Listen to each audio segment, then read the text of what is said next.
श्री गोकुल नाथ की जय।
चिंता संतानहंतारो यत्पादाम्बुजरेण वः स्वीयानान्तान्निजाचार्यान् प्रणमामि मुहुर्मुहुः।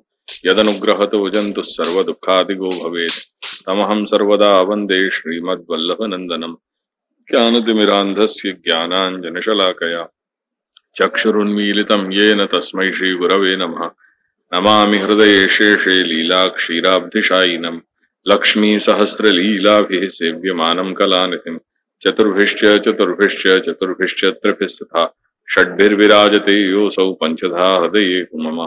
गोकुलस्य सदा गोप्ता पुष्टे सुपथरक्षिता जनितातुर्यवंशस्य गोकुलेशं नमाम्यहम्। श्रीगोकुलपतेर्नित्यं शुभदम् आस्पदं महत् श्रीवल्लभमते निष्ठं तुर्यपीठं वयन्नुमः।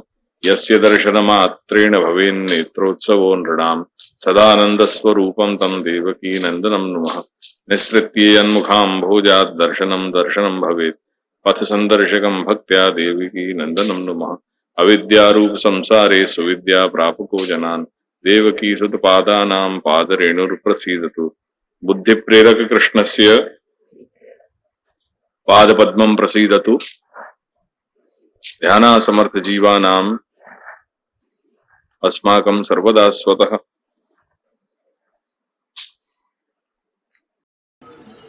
एक किंवदंती के अनुसार या ग्रंथ को प्रणय काल विक्रम संवत 1572 मानवे हुए तथा प्रणयन स्थल प्रयाग। परंतु भाव प्रकाश के अध्ययन करने पर लगे कि या ग्रंथ की रचना गुजरात के किसी गांव में हुई गई। तब एक समय श्री आचार्य जी गुजरात पधारे तो पुरुषोत्तम जोशी मध्याह्न के समय एक तालाब में संध्या कर रहे थे। तब श्री आचार्य जी तालाब पर पधार के संध्या वंदन करने लगे। तो पुरुषोत्तम जोशी की और कृपा करके दैवी जान देखे। तब पुरुषोत्तम जोशी श्री आचार्य जी के पास आए, नमस्कार कभी पूछे हो महाराज ये कर्म मार्ग पढ़ो के ज्ञान मार्ग पढ़ो। तब श्री आचार्य जी कहे जाके मन में दृढ़ जो मार्ग आवे जामे जाको विश्वास होवे वाक्य भाई तो वह मार्ग पढ़ो और पढ़ो तो भक्ति मार्ग है जामे जीव कृतार्थ हुए और ज्ञान मार्ग कर्म मार्ग सो कृतार्थ कठिनता से हुए सो काहू सो निर्वाह हो नहीं। और पढ़ो तो भक्ति मार्ग है जामे जीव कृतार्थ हो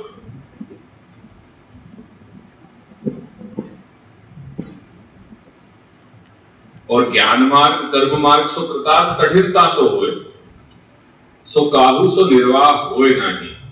काहे थे कष्ट साध्य है। सो या काल में शरीर को कष्ट करियो न जाए।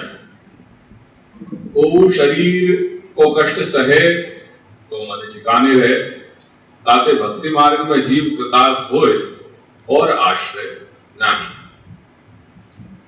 ऋषि पुरुषोत्तम जी ने इनको अल्प तुलनात्मक विवेचन सिद्धांत रहस्य में किए अपनी टीका में करके वहां कुछ अंश, यद्यपि यहाँ ग्रंथ में नहीं आ रहे हो, तथापि वो भाग जब आए हो तब मैं थोड़ा बताऊंगा। तब पुरुषोत्तम जोशी ने कही, जो महाराज भक्ति को स्वरूप कहा, कृपा करके कहिए। तब श्री आचार्य जी कहे, भक्ति को स्वरूप वर्णन करिए तो पार आवे नहीं, परंतु कछुक तो को कहे तो। जो बात एकादश स्कंद में भी श्री प्रभु और श्री उद्धव के बीच में जब संवाद हुए है, और तदतिरिक्त 11वें अध्याय में भक्ति योग को जो स्वरूप को विवेचन जहां से शुरू हुए, वो एकादश स्कंद के 11वें अध्याय से लेकर के 19वें अध्याय जहां महद विवृत की भक्ति को विवेचन किया गया है, वहां तक या कोई एक्सटेंशन या चीज को हुए। और अंत में 19वें अध्याय में ये बात ख्याल में आ रही है, जहां वो पुनः पूछ रहे हैं कि हे प्रभु, जो देवतान को भी दुर्लभ नहीं भयो है, ऐसे भक्ति योग को स्वरूप क्या है वो मुझको आप बताओ। तो श्री प्रभु वहां आज्ञा कर रहे हैं कि उद्धव, तुमको मैंने पहले ही सामान्य भक्ति को स्वरूप बता दिया है 11वें अध्याय में, और चूंकि वहां में तेरी जिज्ञासा है और तू सुनने को उत्सुक है, करके मैं तुमको फिर पुनः वहां को भक्ति को जो परम रहस्य है वो मैं बताऊंगा। क्यों? तुम में वृत्त्यः सुहृत सखा, तो मेरा वृत्य है, सुहृत है, सखा है, यानी मैं पुनः तो हुआ भक्ति को परम रहस्य सुनाऊंगा। और फिर 19वें अध्याय में सारे भागवत धर्मन को विवेचन करके अंत में वापस समाप्त करते हुए आत्मनिवेदन की भक्ति को स्वरूप वहां पे बताया। सो भक्ति को स्वरूप वर्णन करिए तो पार आवे नहीं, परंतु कछुक तो को कह दो। तब भक्तिवर्धनी ग्रंथ करी 11 श्लोक पुरुषोत्तम जोशी को सुनाए। सो ये उत्तम अधिकारी हैं, ताते सगरो बोध हो गए। 5 क्लासिफिकेशन किए गए भक्तिवर्धनी में अधिकारी के अधिकार के आधार पे। मैं वो चार्ट में कल दिखाऊंगा, प्रसंग रखूं, कल ही आएगा। वो 5 अधिकारी में जात व्यसन, अजात व्यसन इत्यादि करके वहां के 5 वर्गीकरण आएंगे। सो यह उत्तम अधिकारी है, ताते सदरो बोध हो गए। यात्रा भक्तिवर्धनी पुरुषोत्तम जोशी के हृदय में भक्ति के वर्धनार्थ लिखी गई। गुजरात में ही कहीं पुरुषोत्तम जोशी के गांव में या उपदेश के बाद पुरुषोत्तम जोशी सपत्नी श्री महाप्रभु के अनुयायी भये और अव्यावृत होकर अपने घर में कृष्ण सेवा में तत्पर हो गए। सो 2 जन प्रीति सो सेवा करने लागे। पाछे श्री आचार्य जी द्वारिका पधारे। सो पुरुषोत्तम जोशी ने बहुत दिन सेवा करी, भगवत भाव में मगन रहते, अव्यावृत हो रहे, काहू के आगे अपने हृदय को भाव प्रकट न करते। ये थोड़ा आपको पूर्व भूमिका है जो ग्रंथ अपन आगे लेने जा रहे हैं। दादाजी की टीका ही अपन ले रहे हैं। अभी गीत शिष्टाचार होने से हर कार्य के पहले मंगल को आचरण किया जाए, तो दादाजी भी वही परंपरा को आग्रह रखते हुए मंगलाचरण कर रहे हैं। नत्वा स्वाचार्य पादाब्जं कृपा मधुसुपूरितं तत्पराग आरक्त बुद्ध्या व्याख्यास्ये भक्तिवर्धनी।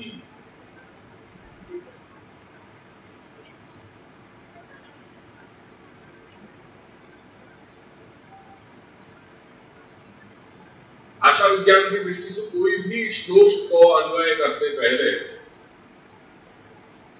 2-3 चीज देखी जाए, और वो है क्रियापद और कर्ता और फिर कर्म।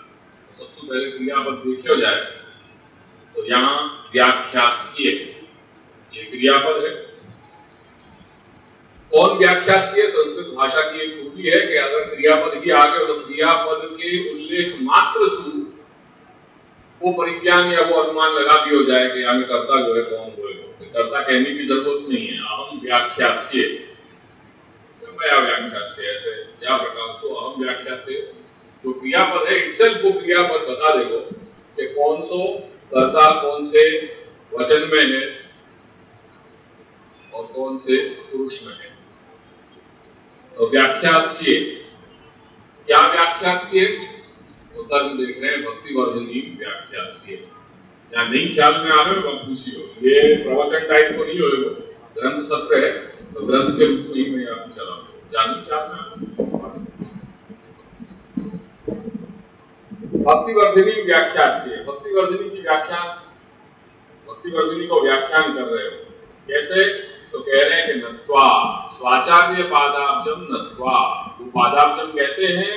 तो कृपा मधुसूदनम, कृपा रूपी जो अमृत है वो कृपा रूपी अमृत सुसूदित, ऐसे जो स्वाचार्य जो अपने श्री महाप्रभु के चरण कमल हैं उनको नमन करके,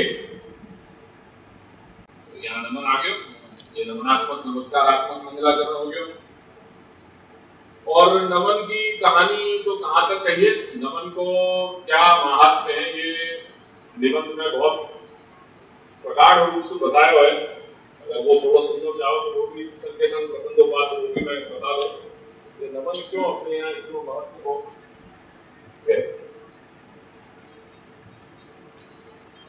पहला शब्द क्या है यहाँ पे स्टार्टिंग में? नत्वा।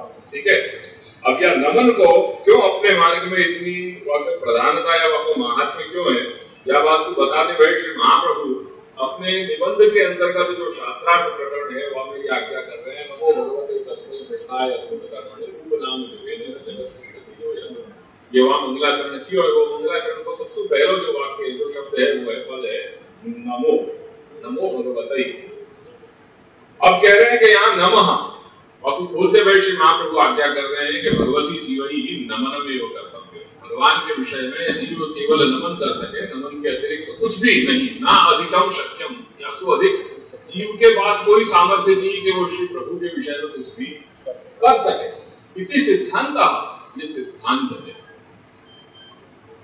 और वो दीनता, यदि हमारे में दीनता नहीं है तो कुछ भी आगे नहीं बढ़ सके। कोई व्यक्ति या मार्ग में बिना दीनता के आगे बढ़ना संभव है ही नहीं। शुरुआत को सोपान जो है वो प्रथम सीढ़ी वो दीनता है, मध्य में भी दीनता है और अंत में भी दीनता है। अधीनेन निवेदितम अपि प्रभु जगदीश्वरः नांगी कुर्यात्, क्योंकि कोई अधीन व्यक्ति जो अहंकारी व्यक्ति हो वाके द्वारा जो कुछ भी किया जाए श्री प्रभु कदापि को अंगीकार नहीं करेंगे। या लिए बहुत खूबसूरत ये पुराण कोई पुराणांतर को वाक्य यहाँ दीनता को बताते हुए श्री महाप्रभु ने टंकित किया है। और जाको मैं कई बार बोलू भी हूँ, बहुत मेरा चाहे तो ये श्लोक है कि मां सनंते गरुड़ासनाय किं भूषणं कौस्तुभभूषणाय लक्ष्मी कलत्राय किमस्ति देयं वागीशकिन्ते वचनीयमस्ति। वो जीव कह रहे हो, भक्त कह रहे हो कि हे प्रभु जो गरुड़ासन है, जो साक्षात आप जो गरुड़ रूपी आसन पे विराजने वाले हो, हे प्रभु ऐसे गरुड़ासनाय भगवते किमासनम, मैं क्या आसन अर्पण कर सकूं?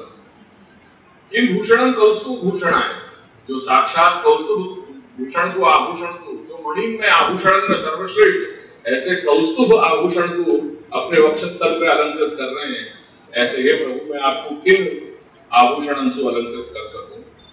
लक्ष्मी कलत्राय किमस्ति ध्येयम्, और जो लक्ष्मी के पति हैं, लक्ष्मी के स्वामी हैं, ऐसे श्री लक्ष्मी के स्वामी को मैं क्या दे सकूं? वागीशकिन्ते वचनीयमस्ति, और जो स्वयं वाणी के अधिपति हैं, ईश हैं, उनको क्या वचन रूपी में प्रार्थना उनके लिए क्या कर सकूं? मेरे पास शब्द भी नहीं है जो स्वयं वाणी के अधिपति हैं। तो ये श्लोक में बड़ी दीनता को सुंदर स्वरूप विवेचन करते हुए कह रहे हैं कि इत्यादि वाक्य ही परम काष्ठापन्न वस्तु नमस्यत्वेन निर्दिशति भगवतः। परम काष्ठापन्न जो वस्तु है, परम काष्ठा और पन्न, तो काष्ठा नाम स्थिति, पद, तो परम पद को जो प्राप्त हो चुके हो जाके आगे और कोई पद या और कोई स्थिति नहीं है, वाकु कहो जाए परम काष्ठापन्न। यानी भगवान को ही एक ये विशेषण भी है परम काष्ठापन्न। सो कह रहे हैं कि परम काष्ठापन्न वस्तु नमस्यत्वेन, वो ही वस्तु नमन करने योग्य है जो परम काष्ठापन्न है। सो परम काष्ठापन्न वस्तु नमस्यत्वेन निर्दिशति, वो कौन है? तो कह रहे हैं कि भगवते। अब श्री अटूलाला जी सचने वादन में क्या ही श्लोक को थोड़ा बहुत विस्तार इन्हीं पलन को कर रहे हैं, वो भी सुनने जैसा है। जहां नमन को इन्होंने बहुत सुंदर को व्याख्या की है कि नमन क्या है। तो कह रहे हैं कि नमनंच प्रविभाव, नमनंच प्रविभाव, प्रविभाव कहे झुकनो, नमन यानी प्रविभाव, प्रविभाव यानी झुकनो, झुकनो माने दीनता। मेरे गुरुजी तबला वाले ने एक बड़ी खूबसूरत बात कही है, विठल, जो आदमी झुकना नहीं सीखा वो कभी सीख नहीं सकता। अगर झुके नहीं तो कुछ नहीं सीख, कुछ सीखना है तो झुकना आना चाहिए। जितना झुकोगे उतना सीखोगे। वो आज तक उनको हमेशा बात याद रहे। सो नमनंच प्रविभाव यानी झुकना। वो और योग रूढ़ प्रक्रिया से कह रहे हैं कि क्या सच, वो प्रविभाव क्या है कि सच मत्तस्त्वम उत्कृष्ट, मेरे से तुम उत्कृष्ट हो, और त्वत्तो अहम अपकृष्ट, तेरे से मैं अपकृष्ट हूं। या प्रकार को इति बुद्धिपूर्वक को अष्टांग व्यापार, या प्रकार को बुद्धिपूर्वक जो 8 अंगन को व्यापार है वापु कहो जाए ना। वो 8 अंग कौन से हैं? उरसा, शिरसा, दृष्टिया, मनसा, वचसा तथा पद्भ्याम, कराभ्याम, जानुभ्याम, प्रणामो अष्टांग पुरुषोते। तो ये 8 अंग है इति उक्तानि। सो इनके आधार पर कह रहे हैं कि इत्यादि स्मृत्या भज इत्येष वै धातु सेवायां परिकीर्तितः तस्मात् सेवा बुधै प्रोक्ता भक्ति साधन भूयसी इति गारुडाल भगवत प्राप्ति दर्शनादि है। भगवत प्राप्ति करनी हो या भगवत दर्शन करने हो, दर्शन, स्पर्शन, अर्चन इत्यादि, तो वाके लिए सेवा एव मुख्यम साधन, सेवा ही मुख्य साधन है। भगवत प्राप्ति और भगवत दर्शन साक्षात्कार करना हो तो वाके लिए सेवा ही मुख्य साधन है। सा, वो जो सेवा है वो आसन, भूषण, नैवेद्य आदि उपचार साध्य। सेवा कोई केवल कहने मात्र से नहीं होगा। सेवा, टहल, चाकरी क्या कहते हैं, वो उपचार सुसिद्ध हुए। कैसे उपचार? तो आसन, भूषण, नैवेद्य आदि उपचार सुसिद्ध हुए। आयो ख्याल में? मेरी भाषा ख्याल में आ रही है? आ रही है नहीं आ रही है? आ रही है। ठीक है। नैवेद्य, नैवेद्य यानी जो अर्पण किया जाए प्रभु प्रसाद को, भोग जो अर्पण किया जाए। 8 अंग में गुरुदेव देह मन वाणी और अष्टांग उरसा, शिरसा, दृष्टिया 3, आगे के समझ में मनसा 4, वचसा 5, पदभ्याम 6, कराभ्याम 7 और जानुभ्याम, कराभ्याम जानुभ्याम। આપણે સાષ્ટાંગ દંડવત પ્રણામ કહીએ છીએ ત્યારે આ આખે આ અંગ ઝૂકવા જ નહીં, तो ये प्रणाम। दंडवत, दंडवत खाली कह दोगे तो वो शब्द टेक्निकली केवल वो अधूरा है। दंडवत मतलब दंडवत जो है वो तरह के अर्थ में के तरह, और दंड यानी डंडा, तो दंड की तरह। तो अगर आपने सिर्फ ये गुरुदेव दंडवत तो गुरुदेव दंडा की तरह वो वहां बात अधूरी रह गई। या केवल नमन करो, गुरुदेव प्रणाम या नमन, और यो तो फिर वो वहां में पूरा दंडवत प्रणाम। जब ये कहोगे तो वो 8 अंग को जो है अष्टांग को प्रणाम होगा। स्त्री के अपनी दंडवत को विधान नहीं है शास्त्र में। या बाकी भी बड़ी एक अच्छी लोकोक्ति है, पर वो मतलब प्रमाण नहीं है, लोकोक्ति है बाकी, पर फिर कभी सुनाएंगे। क्यों स्त्री को जो है अष्टांग को विधान नहीं, सर्वसहा न समते, न सर्वसहा न सहते स्त्रीणाम कुछ मंडल, ऐसे एक लोकोक्ति है साहित्य का। सर्वसहा तो सबको भार सहन करे, कौन है? पृथ्वी।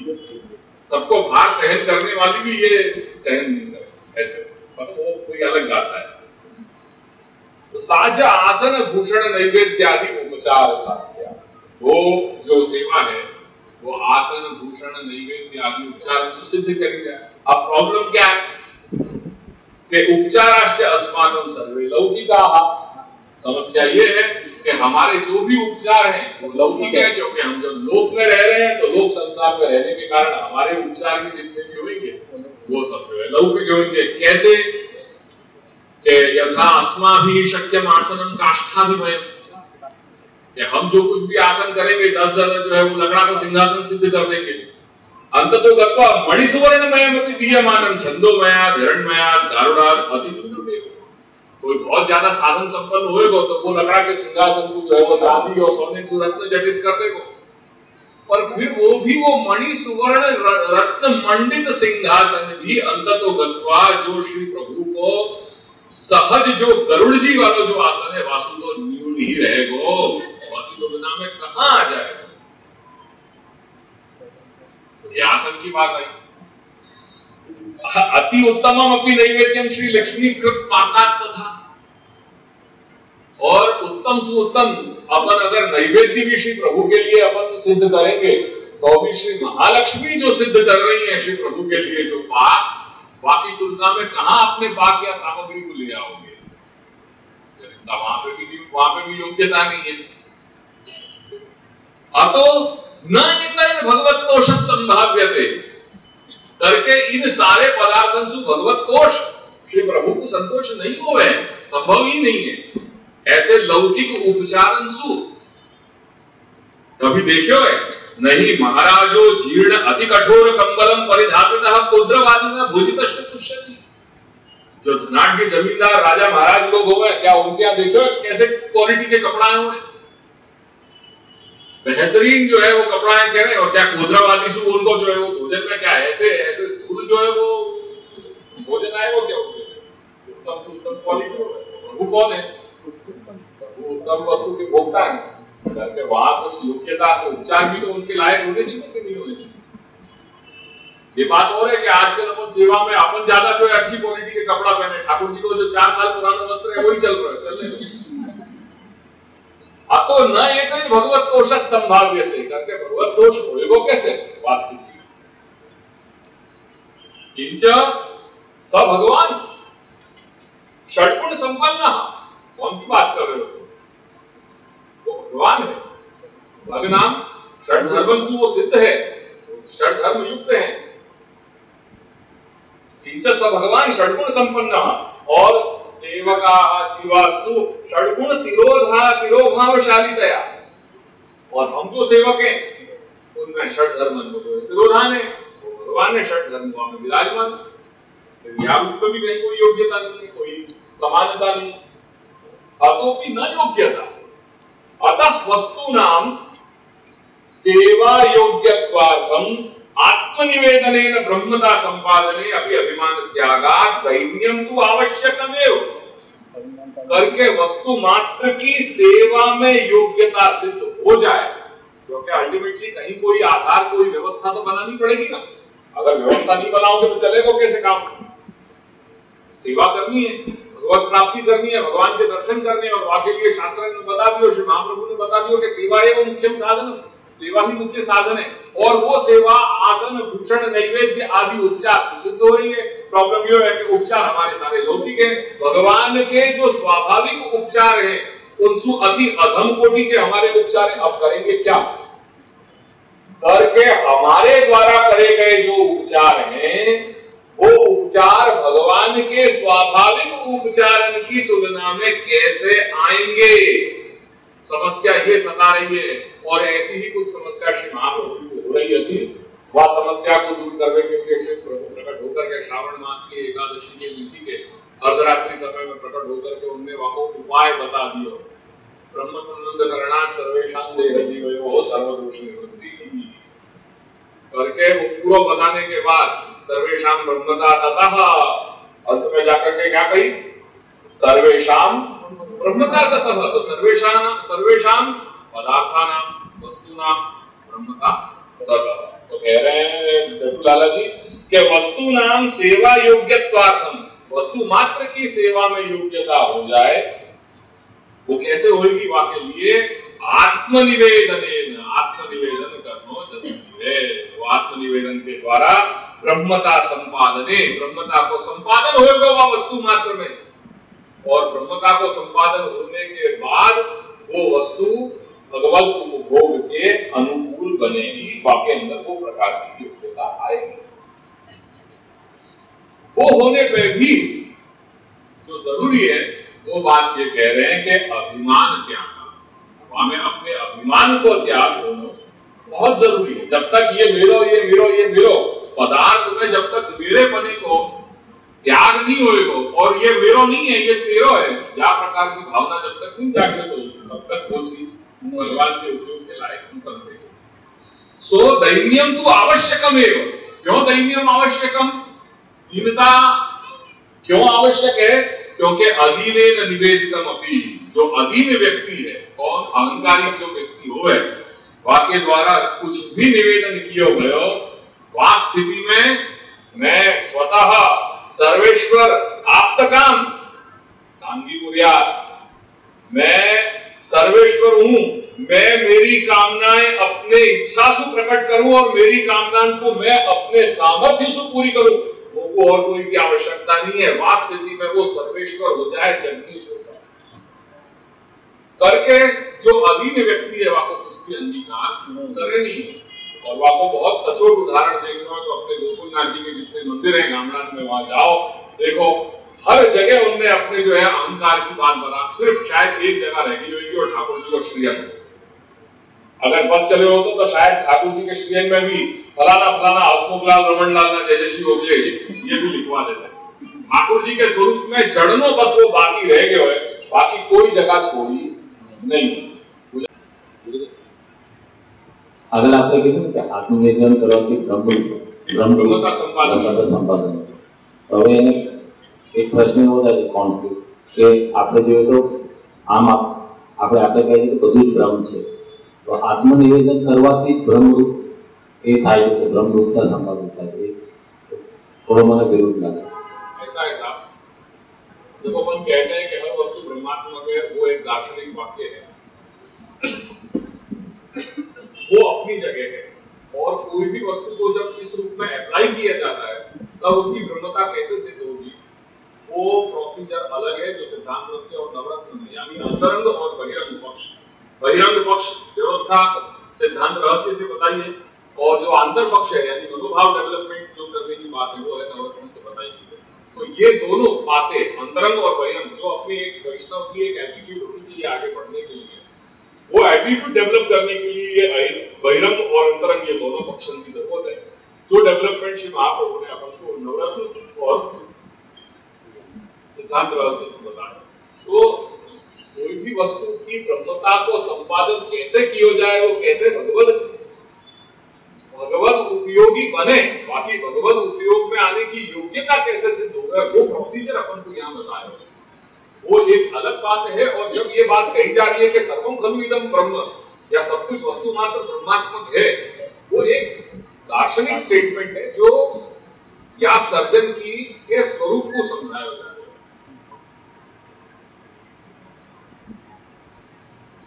तो अतः अधीनेन, आ जाए अपने विषय पे, अधीनेन निवेदितम अपि स्वतः सर्वेश्वर आप्तकामो नांगी हो गया।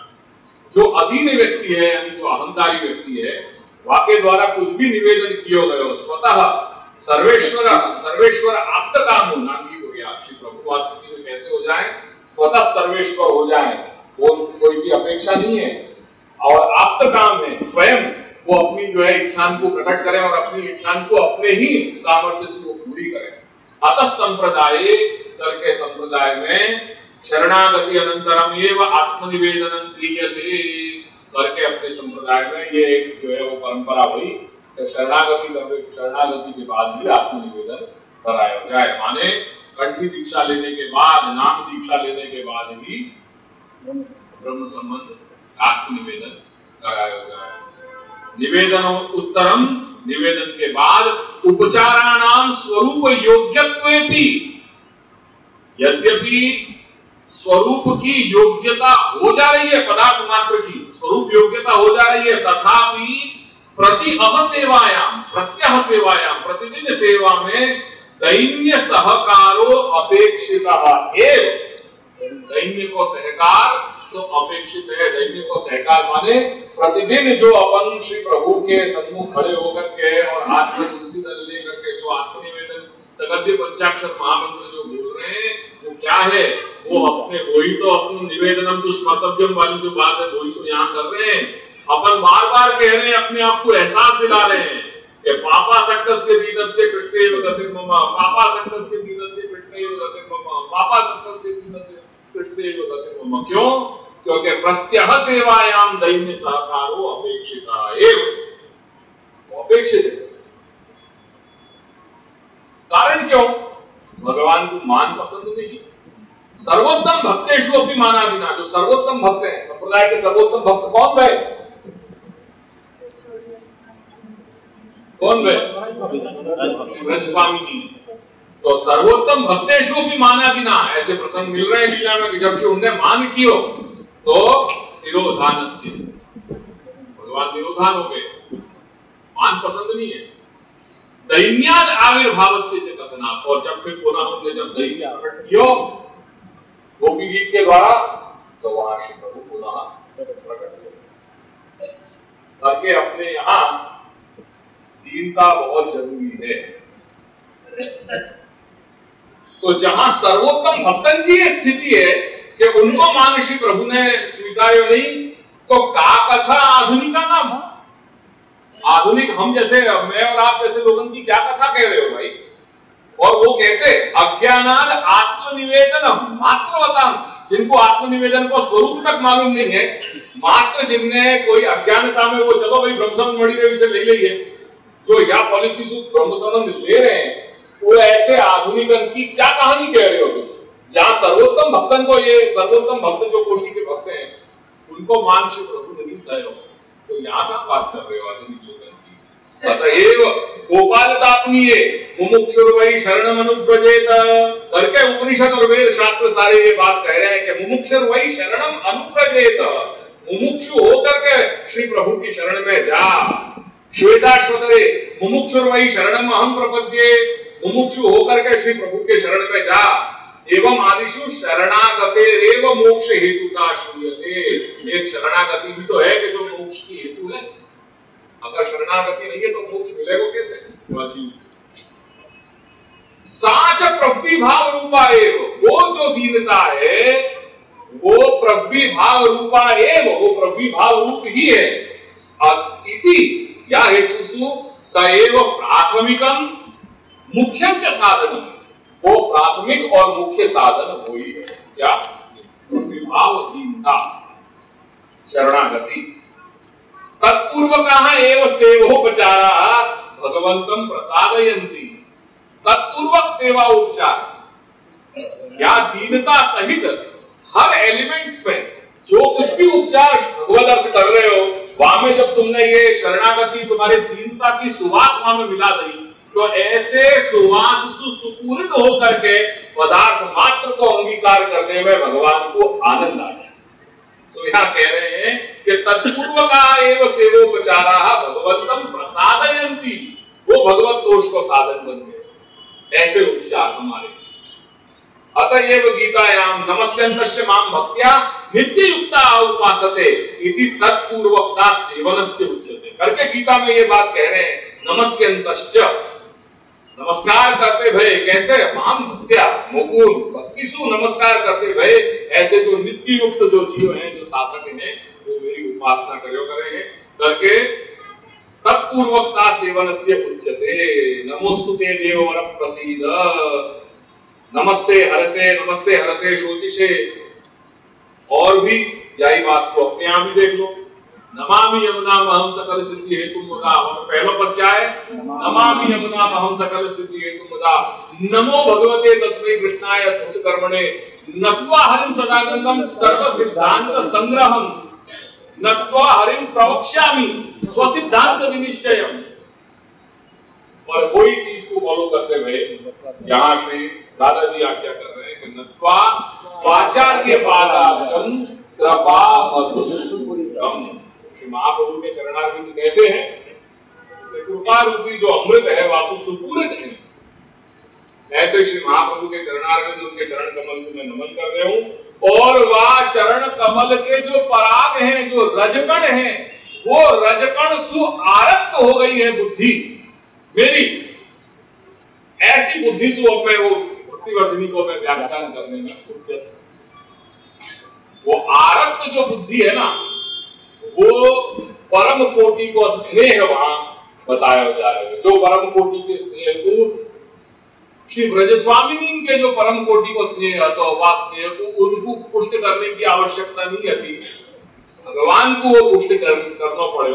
और ये श्लोक को श्री गोसाई बाबा ने अपने सिद्धांत मुक्तावली में मानसी के स्वरूप को बताते हुए कही कि ता नाविदन मई अनुषंग बद्धधि, ता नाविदन मई अनुषंग बद्धधि स्वमात्मान मदस्थितम यथा समाधो मुनयोभितोय नद्य प्रविष्टा इवनाम रूपे।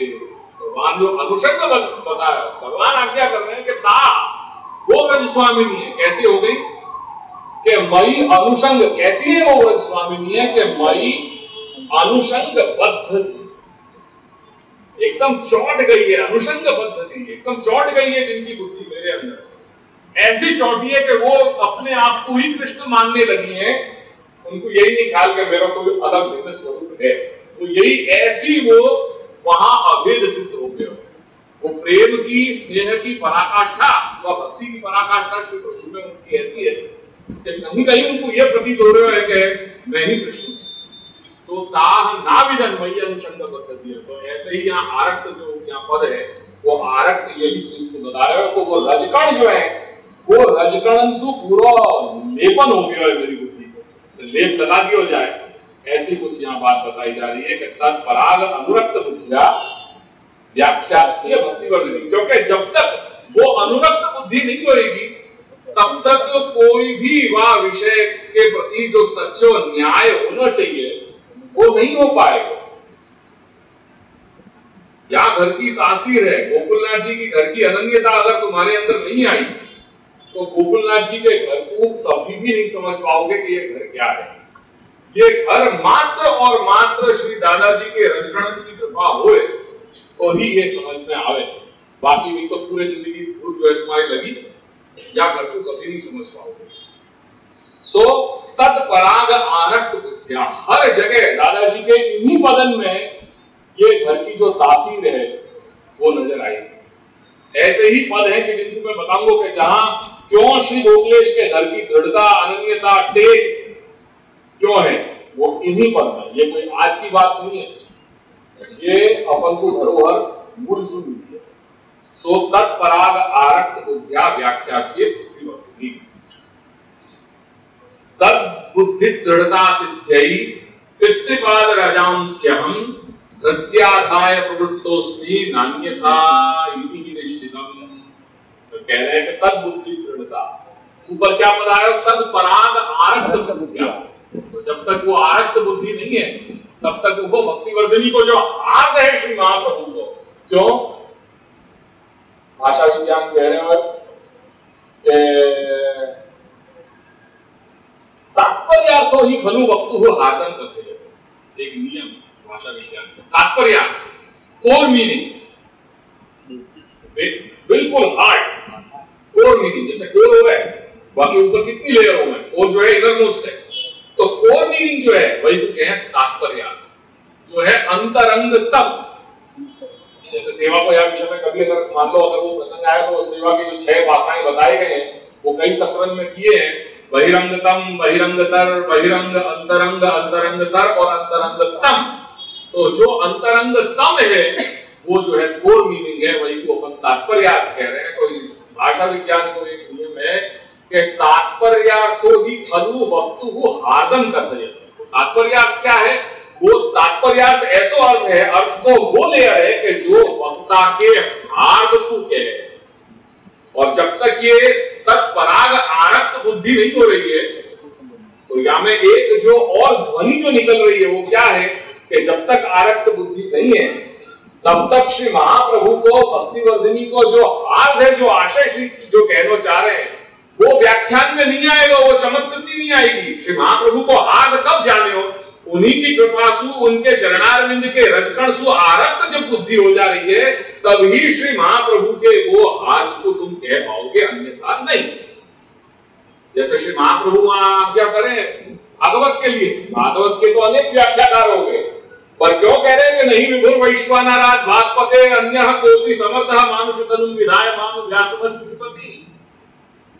अरे होंगे, बहुत सारे होंगे व्याख्याकार, पर एक वैश्वानर हूं मैं कि जो वह भागवत के परम रहस्य को मैंने क्यों वो कृपावलोकन पटु है। भगवान कैसे हैं? कृपा अवलोकन पटु है। कृपा कौन पे करनी कौन पे नहीं करनी, वहां में बड़े चतुर हैं, पटु हैं, करके कृपा अवलोकन पटु। सो तत्वा आज्ञाम, वो को आज्ञा दे कि तुम भागवत के रहस्य को प्रकट करो। जालिए श्री प्रभु चरण कह रहे हैं कि श्री भागवत प्रतिपद मणिवर भावांशु मूर्ति है भक्त श्री महाप्रभु प्रतिपद को। सो तद बुद्धि दृढ़ता सिद्ध है। वो जो आरक्त बुद्धि वो कैसे होए, वो दृढ़ता कैसे होए, वो बुद्धि अपनी दृढ़ होनी चाहिए, नहीं तो गंगा गाय गंगादास, जमुना गाय जमुनादास, क्या मजा आए। चमत्कृति काय में, चमत्कृति वही में कि जब अपनी दृढ़ता होए। एक साधे सब सदे, एक साधोगे तभी तो यार, यहाँ पे गए कल को वहां गए, तीसरे परसों वहां चले गए। अपने गोकुलनाथ जी के वैष्णव में आजकल बहुत करने लगे हैं, मुंबई और सब जगह में। कोई दूसरे महाराज को भयो तो चलो भाई चलो क्या जाइए, क्या सांभड़िए, पेलो वहां गया, चलो चलो आज क्या सही है, पेलो कथा हो गई, चलो चलो वहां कथा सांभड़वा जाइए।